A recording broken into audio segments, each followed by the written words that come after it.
चलो फिर से हम आप लोग के बीच आ गए हैं और आज जो हम लोग बात करेंगे ये भारतीय संविधान के अनुच्छेद 148 से 151 के बीच में ज़रा देखेंगे। हर दिन की भांति इस दिन भी सृष्टि परिवार आपके लिए नई सुगंधित चीज़ लेकर आए हैं जिनका नाम है भारत का नियंत्रक एवं महालेख परीक्षक। कहने का मतलब है इसे अंग्रेजी में controller and auditor general of India के नाम से जाने जाते हैं और मॉडर्न ज़माना में बोला जाएगा तो इन्हें कैग के नाम से जाना जाता है, CAG के नाम से भी जाना जाता है। इनको नियुक्ति जो करते हैं ये हमारे भारत के राष्ट्रपति के द्वारा होते हैं और इनका जो कार्यकाल और ये सारे चीज़ें होते हैं इन्हीं के बारे में आज हम लोग चर्चा करेंगे। तो सबसे पहले देख लेते कि ये होते कौन हैं, ये करते क्या हैं, इनका कार्य क्या है। इनको जान लेना हमारे लिए बेहद ज़रूरी है क्योंकि भारत में कुछ लोग यूनिवर्सिटी में पढ़ते रहते हैं, स्कूल में पढ़ते रहते हैं, लेकिन ना तो इनको यूनिवर्सिटी का नाम पता रहता, ना तो इनका स्कूल का नाम पता रहता है। इसीलिए हम लोग अंधकार में नहीं जीते। अरे अंधकार में जिएंगे तो हमारे देश का हालात तो बिगड़ता चला जा रहा है, आने वाले ज़माने में और बिगड़ जाएंगे। इसीलिए किसी भी टॉपिक को पढ़ने से पहले इसका ऑपरेशन कर दो क्योंकि ऑपरेशन करने में मज़ा आता है।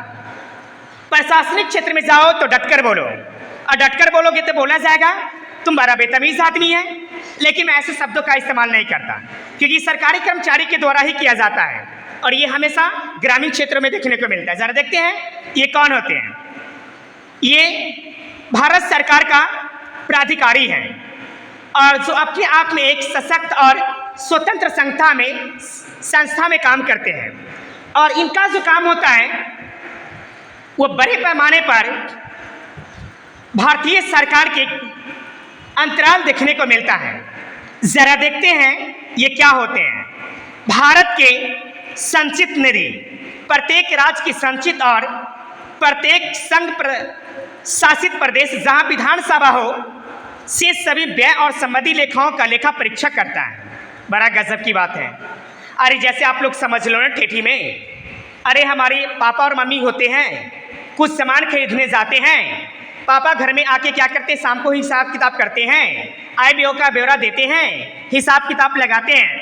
अरे उसी तरीके से मान लो कि भारत में भी वैसे पदाधिकारी होते हैं जो इन चीज़ों का लेखा जोखा करते हैं और इसी लेखा जोखा करने वाले व्यक्ति को हम लोग क्या करते हैं, भारत का नियंत्रक एवं महालेख परीक्षक के नाम से जाने जाते हैं। कहाँ जाता फंसने इतनी जोर जबरदस्ती के चक्कर में, सीधे से समझ लो।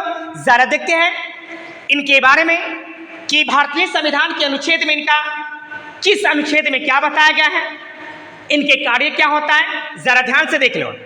148 भारत का नियंत्रक और महालेख परीक्षक, यानी बताया जाता है कि भारत जैसे लोकतांत्रिक देश में लेखा और परीक्षक करने के लिए इन व्यक्ति को रखा जाता है जिसे नियंत्रक महालेख परीक्षक के रूप में उसका माना जाता है। आगे देख लीजिए 149 में नियंत्रक महालेख परीक्षक के कर्तव्य और शक्तियां अभी आपको बताए थे कि अगर कोई व्यक्ति है या कोई कर्मचारी है, अरे भाई इनका कुछ नाम होगा ना, अरे इनका कुछ काम होगा ना कि माटी के मूर्ति की तरह से बना के खड़ा कर दिया जाता है भारत जैसे देश में, ऐसा नहीं होता है।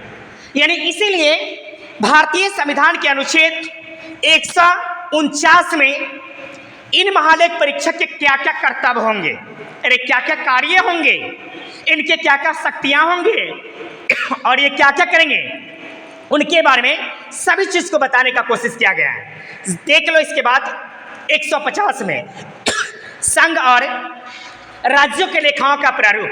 कहने का मतलब है संघ और राज्य इनके बीच में जो संचित निधि से कुछ खर्च किए जाते हैं इनकी ब्यौरा और इनकी प्रारूप कैसे होंगे, उन लेखाओं जैसे चीज़ों का बात किया जाता है।